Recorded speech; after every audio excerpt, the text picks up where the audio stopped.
tarde a todos.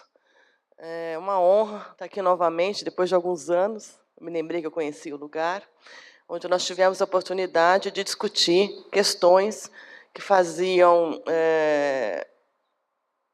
referência ao que nós estávamos vivendo com o turismo rural no país e em São Paulo naquele momento. Hoje a gente retoma com muitos obstáculos superados e um monte de desafio ainda a serem cumpridos. Eu queria agradecer a parceria da APRECESP com a Universidade de São Paulo, que nos propicia essas oportunidades de trazer essas reflexões que a gente faz com os nossos alunos, nos nossos cursos, com as nossas pesquisas, e poder compartilhar com vocês e escutá-los pessoalmente. Então, muito obrigado pelo convite.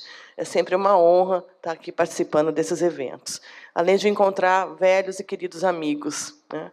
E todo mundo ainda com muito gás, muito fôlego aí para trabalhar pelas questões do rural. Eu peço desculpas, em especial, porque hoje, desde ontem, eu estou com uma gripe terrível, a voz vai sumindo, tá? Eu vou começar a falar, então eu vou fazer uma exposição um pouco breve, mas eu estou à disposição para a gente conversar. Bem, o que eu estou trazendo hoje para vocês? Na universidade, a gente fala de prática, mas nós não temos condições de fazer a prática. A prática está com vocês.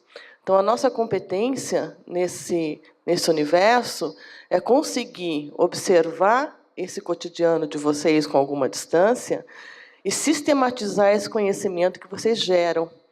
E, a partir desse conjunto de dados, a gente consegue refletir e trazer de volta para a gente conseguir avançar.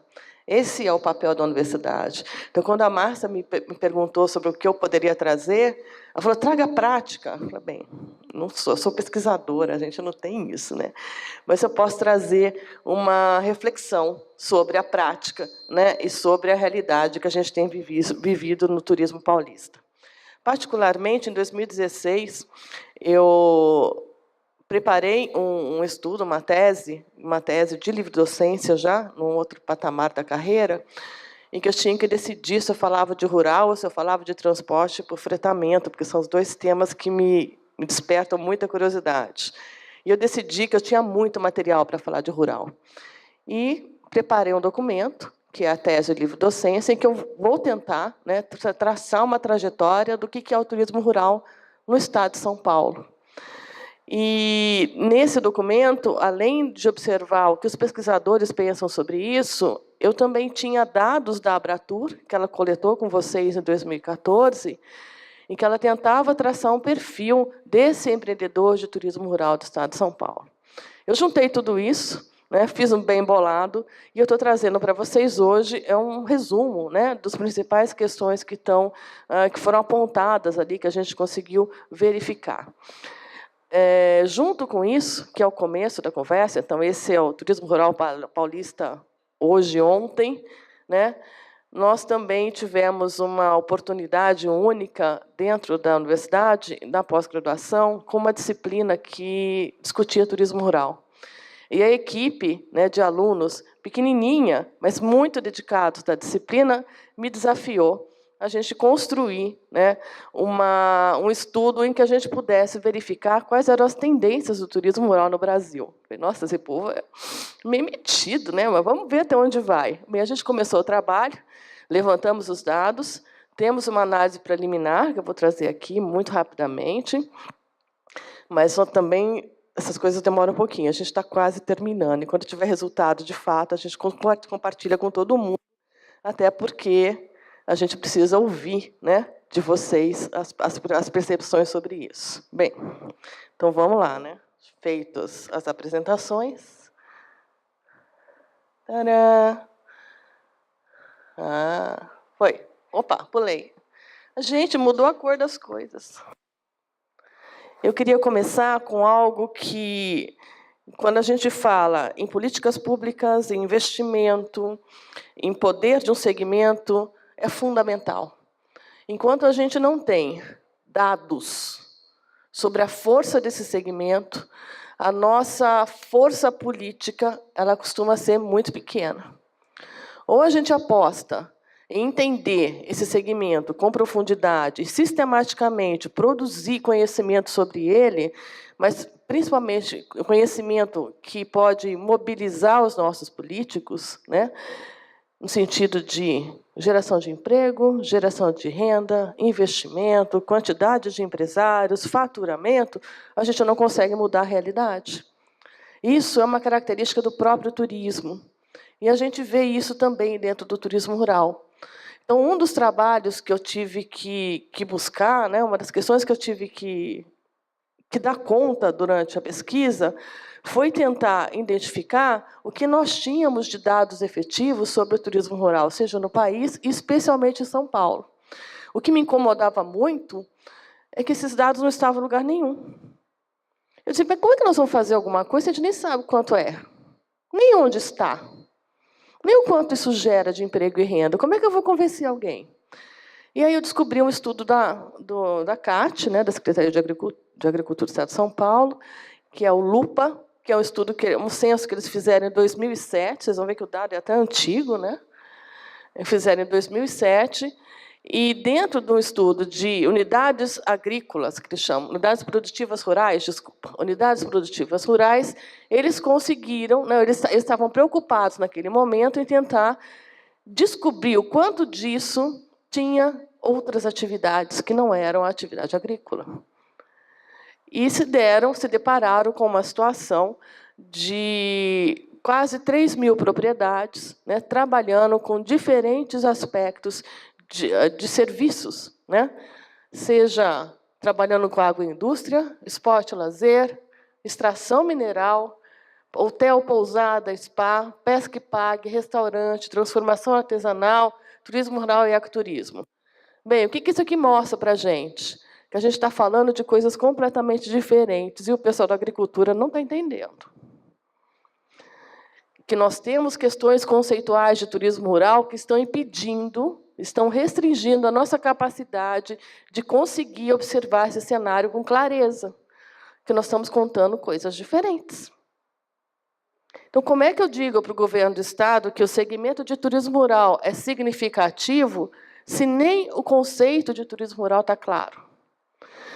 É óbvio, né, que isso é algo que a gente vai ter que superar, não é uma questão só paulista, é uma questão de Brasil. Nós temos problema em vários segmentos, mas a questão conceitual ela é fundamental, até para a gente saber se a gente é turismo rural ou não.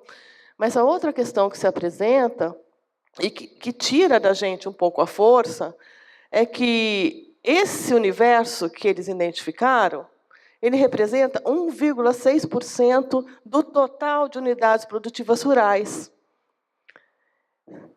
Então, se o governador vê algo assim, fala, isso não é nada. Calma. O turismo rural tem uma característica muito especial. Pode ser relativamente pequeno esse número, mas o impacto econômico que isso causa nas comunidades onde ele existe é gigantesco. Então, não é uma questão de ter milhares de produtores rurais trabalhando com turismo, não é isso. A questão é que, quando você tem o turismo rural de fato acontecendo, o movimento que ele causa, a dinâmica que ele muda nas localidades, no que tem no entorno, é muito grande. É uma diferença brutal. De quem não tem nada, para quem tem um salário mínimo, isso foi uma grande diferença. Então, quando vai se discutir isso, se buscar investimentos, se buscar apoio, nós temos que ter isso mensurado de alguma forma. Então, aqui já está o nosso primeiro desafio. Como Estado, como é que a gente dá conta de mensurar isso? Nós temos estrutura para, tanto que fizeram esse censo. A outra questão que a gente vai verificar mais uns anos, dependendo de como as coisas andarem, é o próprio IBGE, quando vai fazer o censo agropecuário, fez em 2011, é isso, Cíntia? Vai fazer um novo, era para fazer um novo agora, o ano passado ou esse ano, ele já ia incluir uma nova pergunta, né? Você trabalha com turismo rural? E não é um negócio complicado.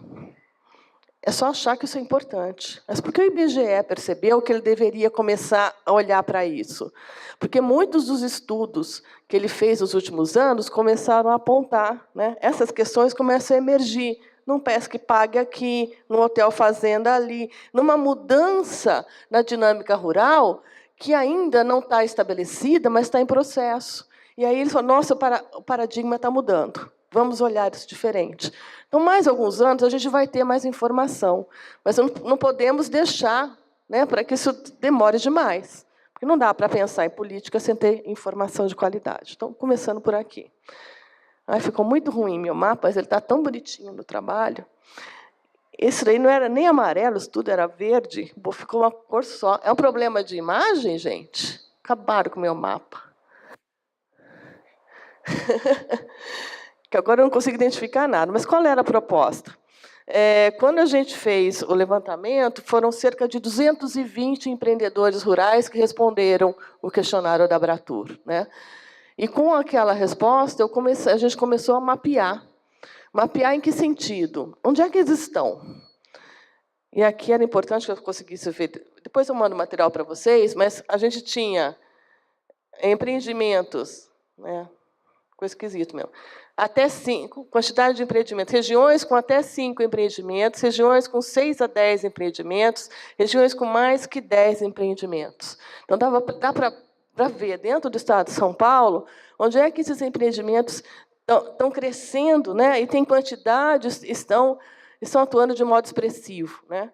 Dá para perceber no vermelho, que é onde você tem mais de 10 empreendimentos, e é muito mais que 10 empreendimentos, no entorno de grandes centros, na região de São José dos Campos.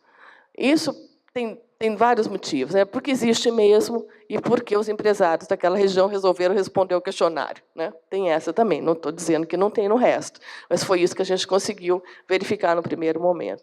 Então, um estudo como esse, ele pode nos trazer algumas diretrizes no sentido de quais são as regiões de São Paulo que poderiam ter a prioridade de investimento para turismo rural. Quem é que está trabalhando há mais tempo, que está com um segmento mais amadurecido, quem que precisa de suporte inicial. Então, que tipo de atenção nós podemos dar para cada um desses empresários de turismo rural dentro do Estado, na medida que a gente os conhece e entende a força que tem.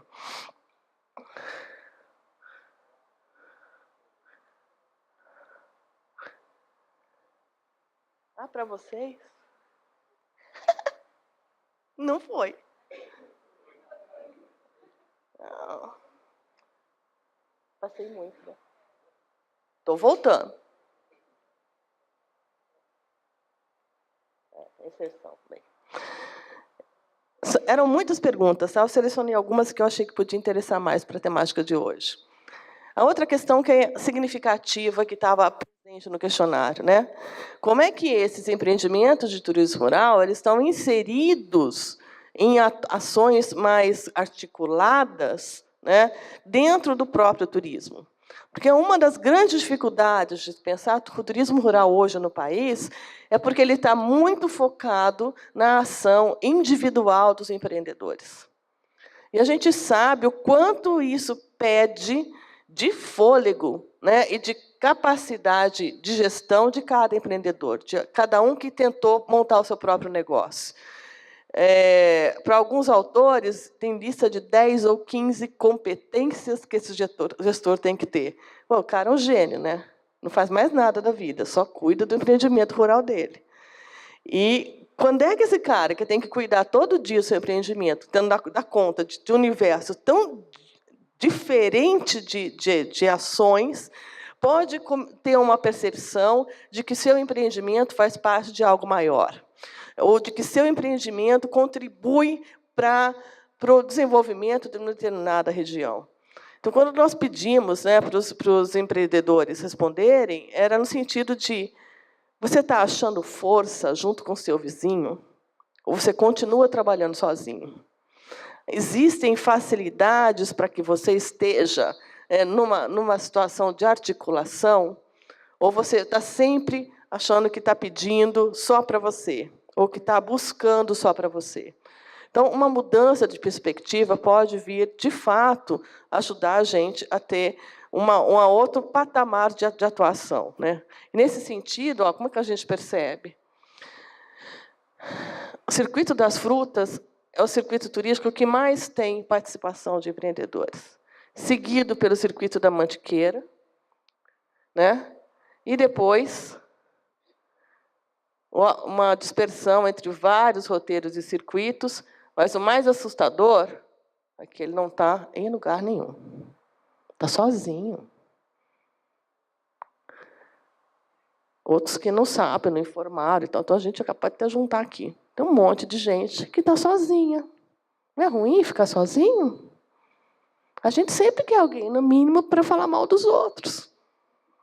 Não é? Bater um papo, tomar café sozinho, tomar uma garrafa de vinho sozinho, coisa mais sem graça. Né? Se, no mínimo, não dá para ter uma conversa profissional, vamos começar a fazer as conversas no bar. Costuma render bastante.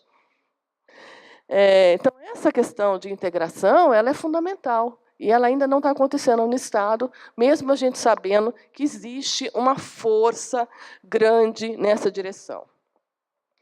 Desculpa. Pulei? Não, né? Tá certo. Aí eu trouxe uma outra questionamento que o Sandro me ajudou bastante nisso, né, Sandro? Viu como é que foi bonitinho? A gente sofreu para chegar aí. Identificando, dentro das propriedades rurais paulistas, quais eram as principais atividades. E a gente encontra um universo muito interessante. Né? Tem muita gente fazendo coisas legais, mas, dentro desse grande universo, se destacam, né, aquilo que é mais óbvio aqui, que é hospedagem e alimentação. Né? E os outros dando suporte, algumas vezes articulados, na maior parte das vezes não.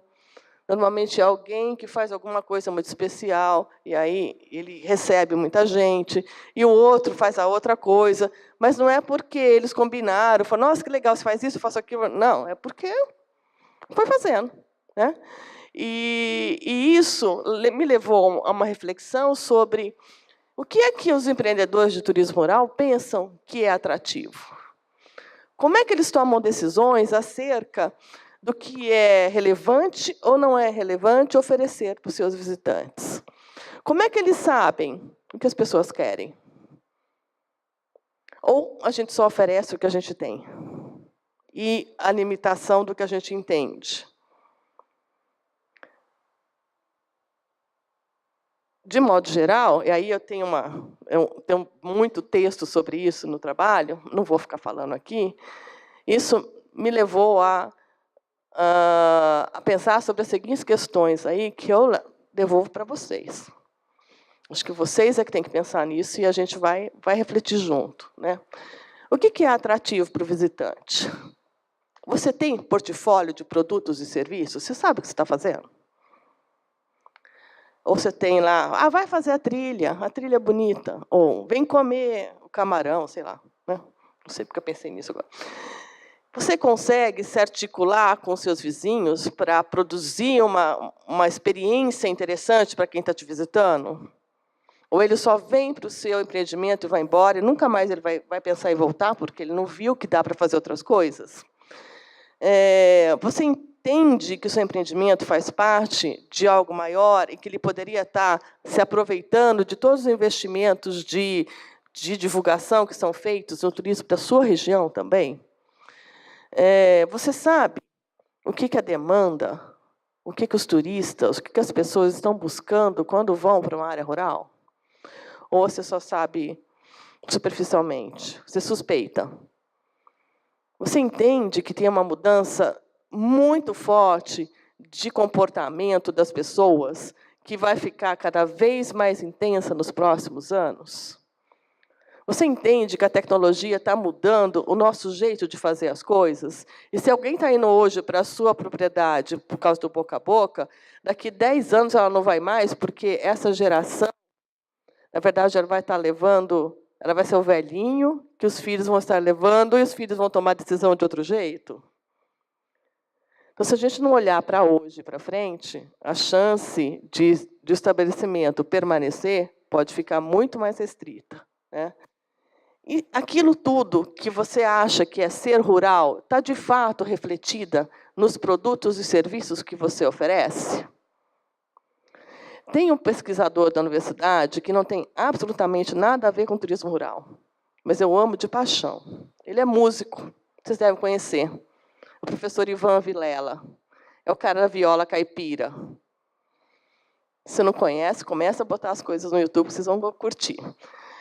Ele tem um texto muito legal, que ele vai dizendo assim, ele vai falar de turismo rural, mesmo sem entender, né?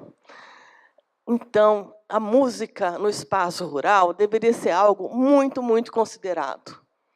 Que tipo de música a gente tem dentro de um restaurante rural? Funk? Rock? Pop?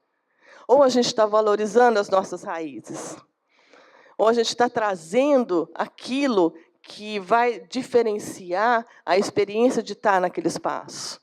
A nossa música de fundo, e não é a música que vai tocar com o seu violeiro, não. A sua música de fundo, na propriedade, que você está recebendo as pessoas, qual é? Então, são coisas muito pequenininhas que configuram o ambiente. Será que nós estamos atentos a isso? O quanto isso está acontecendo, de fato? Bem, quando eu digo tudo isso, falo, bem, gente, se preocupem com a questão de atratividade, se preocupe com a questão da sua demanda, dos seus visitantes. Não é uma questão comercial, é sozinha, ela é mais do que isso, não é só marketing, né? É principalmente a nossa capacidade de valorizar o que nós temos de melhor, né? De reconhecer aquilo que a gente faz, né? E mostrar isso para as pessoas. Porque é isso que é o turismo rural. Quando fala ruralidade, a gente está falando disso. Qual é a minha capacidade de mostrar para os outros o que eu tenho de melhor? E é o meu saber fazer, é o meu saber viver, é o jeito que eu lido com a vida, lido com o trabalho, lido com as pessoas. Quem vai visitar a gente está preocupado com isso também. Às vezes ele está procurando um caminho. E não tem muita certeza, né, do qual é. Bem, aí quando eu digo para vocês, as próximas gerações não vão achar vocês, é porque hoje o boca a boca corresponde a 73% do trabalho que vocês fazem de divulgação. Vocês estão dependendo só de recomendação. Cadê o trabalho profissional? Cadê a divulgação de destino? Facebook? Facebook, gente, você fala com os meninos de 20 anos, é coisa de velho. Você está no Facebook ainda? Ixi, você tem mais de 30. Porque os que têm 20, 19 já estão contra as coisas. Eu não acompanho, tá? Eu só sei mais ou menos o que está acontecendo, que de vez em quando eu sinto a velha na sala de aula, então eu nem falo mais disso. Mas eles já estão com spin, N coisas que a gente nem imagina. Nós não vamos acompanhar, eles nunca vão ser os nossos clientes. Nós vamos continuar achando que a gente só chega com as pessoas com recomendação. Os jovens estão decidindo suas viagens de outro jeito. Então, se hoje eles têm 20, daqui 10 anos, 30, eles já vão estar com a sua família e visitando muitos lugares no mundo, e um deles pode ser o seu, se você estiver conversando com ele. Ou senão você vai estar conversando só com a avó dele ainda.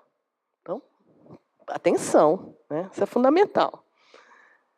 E só fechando, né? Então, a realidade do turismo rural paulista, em poucas palavras, claro que não tem tudo aqui, mas a primeira coisa, o poder público tem uma inserção pífia, quando fala de turismo rural. Na história, tá? Não é esse momento. Onde é que a gente vai ver inserção? Uma inserção ainda pequena, mas que poderia ser muito legal, da CAT. Pela capacidade dos profissionais que estão lá, pelo caráter de extensionismo que tem e, principalmente, pela capilaridade. Ela está em todo o Estado, na base, lá na ponta, conversando com as pessoas, e pouquíssimos desses agrônomos estão sabendo o que fazer quando fala de turismo rural. E isso não estou falando porque eu descobri. Tem um agrônomo da CAT que fez o mestrado e, no final, ele chegou a essa conclusão. Não existe política de turismo rural dentro da própria CAT. Ela ignora o segmento. Então, será que a gente não tem que fazer uma força ali? A outra questão, as câmaras temáticas que a gente tinha na agricultura e agora, recente, no turismo. Espaços privilegiados, inclusive porque acabou de gerar um projeto de lei que está tramitando. Opa, a gente tem força política, sim, quando a gente consegue se organizar. Outra questão, se o poder público não está, o sistema S está. Não está inteiro, mas está. Com a presença do SEBRAE, hoje não tão significativa ou relevante, mas já foi bastante. Da Sescop, que eu acho que foi uma vez só, acho que tem 1 ou 2 projetos deles, e do Senar, que acho que é o mais forte, a atuação mais forte e presente dentro do turismo rural. Então, ele tem um papel de formação e de capacitação muito relevante. E a gente poderia conversar mais com ele. Como empreendedores, como segmentos, a gente precisava estar envolvendo o Senar nessas conversas. Uma capacidade de mobilização que sempre foi a história de São Paulo, tanto local, regional quanto estadual. A gente tem muita associação local, muita situação regional, e que estão ali, mesmo aos trancos e barrancos em alguns momentos, mas elas não desistem, elas estão presentes. Essa questão do social, ela é parte da discussão do rural, ela que deu a força para ele. Todo o turismo rural distribuído por todo o território paulista e normalmente associado, próximo de uma demanda de grandes centros urbanos, como Campinas, Ribeirão Preto, São José dos Campos e São Paulo, óbvio. Então, esses entornos são privilegiados no sentido de receber uma demanda, inclusive espontânea, porque o nosso trabalho de marketing é quase zero. Então, imagina se tivesse um trabalho de marketing de verdade, como é que isso não poderia acontecer? Uma mudança interessante que a gente tem mais jovens empreendedores dentro do turismo rural. Isso está mudando a cara. E, junto com os jovens empreendedores, um movimento que já estava na Europa com bastante velocidade, chegou aqui, que é o pessoal que a gente chama de neo-rurais, que são aqueles que não tinham nada a ver com o campo, nunca tiveram uma experiência de agricultura, e, de repente, compra seu sítio, sua propriedade, vai para o campo e começa a trabalhar com turismo rural. E leva a sua competência profissional adquirida nas zonas urbanas e vai levar isso para o campo. E vai começar a mudar a dinâmica. Isso é ótimo, isso é oxigênio, isso é força. E, por fim, empreendedores de turismo rural, eles estão maduros. A maior parte desses que responderam, claro, estão atuando como turismo rural há mais de 10 anos. Quando você vê estudos do SEBRAE falando de micro e pequenos empreendimentos, não dura 2. 10 anos é muito tempo para você conseguir manter uma propriedade trabalhando. É sinal que as coisas estão amadurecendo, e as demandas também. E outros iniciando a jornada, mas a maior parte já está num outro momento da vida. Já tem o tempo aí, Já estou fechando. E aí, minha sugestão, o que a gente pode mudar num cenário como esse? Eu acho que a grande questão não é mais vamos preparar todos vocês para começar a implementar seus negócios, como é que faz, o que é, isso já está superado. Já temos essa clareza. O que nos cabe agora é fortalecer e aprimorar essa atuação. É ficar profissional de verdade. A gente decidiu ir para o campo, a gente decidiu ter um empreendimento, então está na hora de mudar o jeito de fazer. Vamos ter resultados efetivos, vamos pensar como empreendedores. Essa questão. A outra questão que eu acho fundamental, e aí é minha reflexão, vocês podem até discordar, é que, enquanto a gente estiver só recebendo os nossos visitantes para consumir a linda paisagem, onde a minha propriedade está inserida, nossa, que maravilhoso, olha que lindo, a gente não tem quase nada. A gente só tem isso. E linda paisagem, o Brasil tem em todos os lugares. Então, não é só uma questão de consumir paisagem e de contrapor o ritmo de urbano. Mudou o ritmo. Saiu da cidade aqui, veio desestressar. Já está passando, você tem uma parcela da população que já está mudando o jeito de encarar isso. Não é só um descanso, não é só um contraponto de ritmo, tem que ser uma experiência genuína. É outra questão que está sendo posta. Valorizar a prática agrícola, de fato, Em São Paulo, a gente faz, acho que muito pouco, que é valorizar patrimônio cultural. A gente não valoriza. A sensação que eu tenho, ao final na verdade, com muitos trabalhos que eu tenho feito pelo interior, é que a gente tem vergonha de ser caipira. Por quê? Tem um livro lindinho do Carlos Brandão, que fala do caipira paulista, e vai explicar por que a gente tem esse preconceito com o caipira paulista e de onde é que ele vem.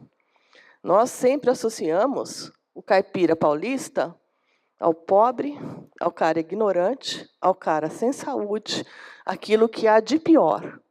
E não é isso. Eu decidi assumir que eu sou uma caipira paulista. Não sei nem como é que está meu sotaque aqui hoje, mas, gente, é isso que a gente tem que valorizar. As pessoas têm que entender o que é ser caipira paulista, que não é o Jacatatu. Ô, gente, caipira paulista Ribeirão Preto? Quer mais? Caipira paulista no Vale do Paraíba? Espaço de desenvolvimento, de história do país, como é que a gente não traz isso, né? Não valoriza isso, a gente só valoriza patrimônio edificado? E o patrimônio que é o que as pessoas são e a história que tem? Por que não está nos nossos produtos? Ou quando está muito, muito leve? Por que a gente não explora mais isso? Acho que essa é a grande questão. E eu ia falar disso, mas acho que já deu tempo, né? Falo? Tem certeza? A letra ficou pequena, né? Eu posso. Essa aqui já é o resultado da outra pesquisa. Então, eu termino ali com aquelas indagações todas, chego na sala de aula, e a gente conversa, e eu fico provocando, falo, eu não sei o que é isso, que eu não sei o que é aquilo, e os meus alunos lá estão, né, trazendo. Aí, de repente, a gente resolve fazer uma pesquisa em que a gente definiu que nós tínhamos 5 dimensões que eram fundamentais a gente pensar como para identificar tendências para o turismo rural. Então, não vou trazer exatamente os resultados, mas as questões que estão postas aí quando a gente vai falar em tendências de turismo rural no mundo hoje, né? A primeira dimensão, que a gente vai chamar de políticas públicas, né, é de como é que a gente estabelece investimento, regras, regulamentos, investimento financeiro, investimento de recursos humanos, né, para criar uma estruturação dessa atividade no médio e no longo prazo. Política pública não é para curto prazo.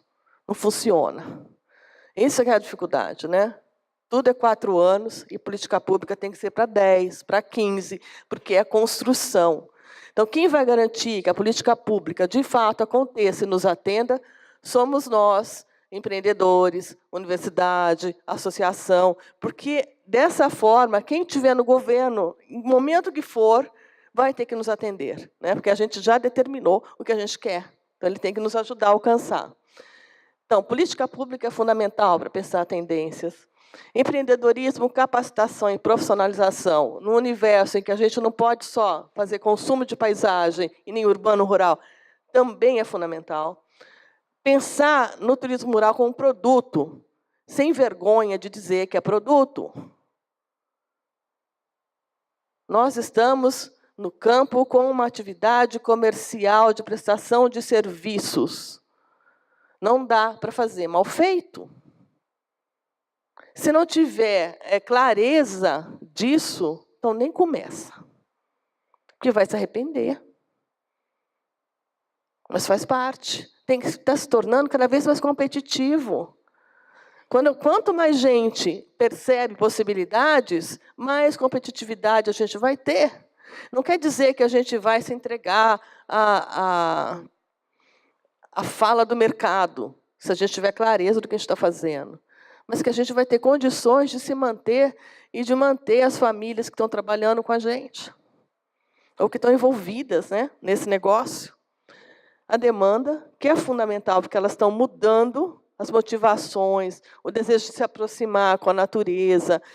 Isso que vocês estão vendo em todo lugar. Valorizar produto local. O que a Airbnb está ganhando agora? Ela percebeu e agiu rápido.